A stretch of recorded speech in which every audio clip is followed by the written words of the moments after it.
Good evening, I'm Erica Bivens. And I'm Paxton Boyd. Thanks for joining us. We're going to start with weather tonight. For that, we bring back in our chief meteorologist, T.G. Shuck. We've been right on the edge of some severe thunderstorms all day, and we could probably use some of that to get some of that haze and smoke out of here.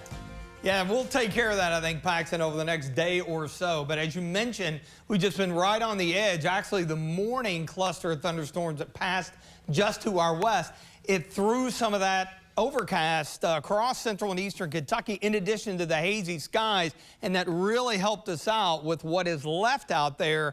The second thunderstorm complex that developed over Illinois and was really packing a punch, but has since started to weaken out. And we've got some heavier rain southeast of Shelbyville there, and also moving into the northern part of Scott County. This is about what's left of it. A few flashes of lightning here and there. But looking at the big picture, you see the first morning complex riding right down I-65, and then the eastern edge of this as it moves into northern Kentucky, just diminishing. Yet you see back here into western Kentucky still holding its own from Bowling Green up to Evansville. Reason for that, that's where the best storm energy and fuel is and where the most moisture is. And with the overcast that I mentioned, that kept us from destabilizing a little bit earlier and kept things relatively quiet. Now, the severe thunderstorm watch still ongoing, but I think they'll eventually trim this down. Now, looking at our severe weather outlook tomorrow, you see a good chunk of the area,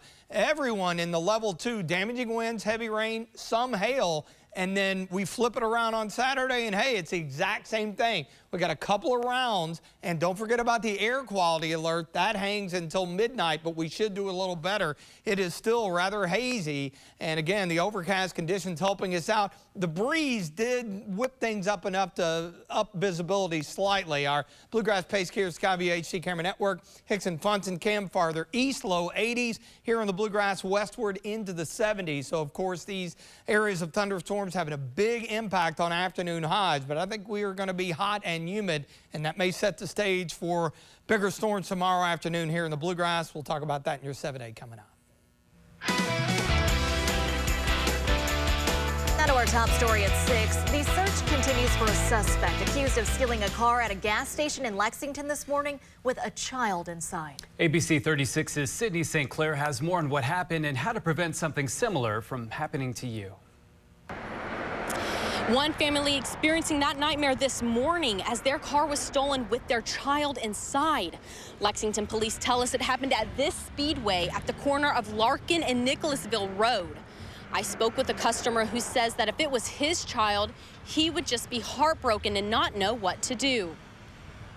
And I couldn't imagine walking out and my car being gone, my child in it. I don't walk outside without locking my car anyways, much less with a kid in the car. You know what I mean? So, you know,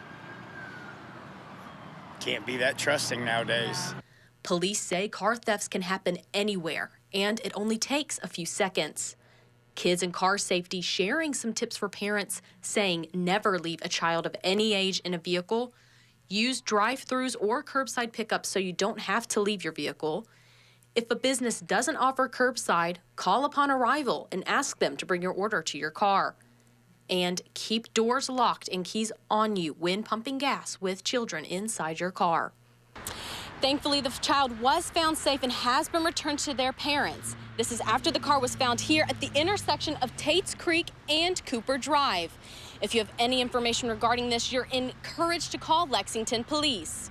In Lexington, Sydney St. Clair, ABC 36 on your side. A Lexington man accused of killing his wife and 2 daughters last May learns his fate. Stephen Wilson was sentenced to 75 years in the shooting death of his wife Lisa and their 2 daughters. The judge today saying she hadn't seen a, quote, more callous and offensive situation to people that he supposedly loved in her 44 years. Wilson was charged with 3 counts of murder domestic violence after police found 3 women shot to death at a home on Kaywood Drive on May 25th last year. A number of bills passed by the Kentucky General Assembly take effect today. Among them, a new law that modernizes some of Kentucky's most outdated HIV laws. To celebrate, the HIV is Not a Crime Coalition held an event today in Lexington. ABC 36's Anna Medina was there and has more. The new law that officially takes effect today eliminates 2 HIV-related felonies here in the Bluegrass and modernizes some of the state's most outdated HIV laws. Now, as a celebration, the HIV is Not a Crime Coalition is legally handing out at-home HIV tests at AVOL. This passed on consent in both the state Senate and state House. Frankly, somebody just needed to make folks aware that this was still the case, that these outdated HIV criminal laws still existed, and it was an easy thing to pass. And so I hope that Kentucky becomes a model for other states to modernize their HIV laws and to get rid of any of the residual HIV criminal laws that are still on the books. Now, these free at-home HIV tests were donated by Norton Healthcare. In Lexington, Anna Medina, ABC 36, on your side. Well, close to 200 bills were passed in the most recent Kentucky legislative session. Under the state constitution, new laws have to take effect 90 days after the legislature adjourns, which falls on today. Other laws now in effect include House Bill 544, which focuses on regulations for Delta-8 THC.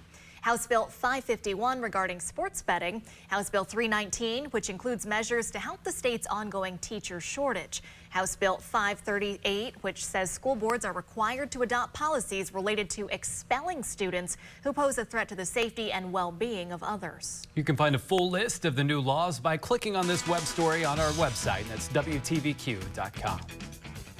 Still ahead, U.S. Transportation Secretary Pete Buttigieg in Lexington today talking infrastructure improvements. Plus, the U.S. Supreme Court has ended affirmative action in the college admission process, what it means and reaction from President Biden and leaders here in Kentucky.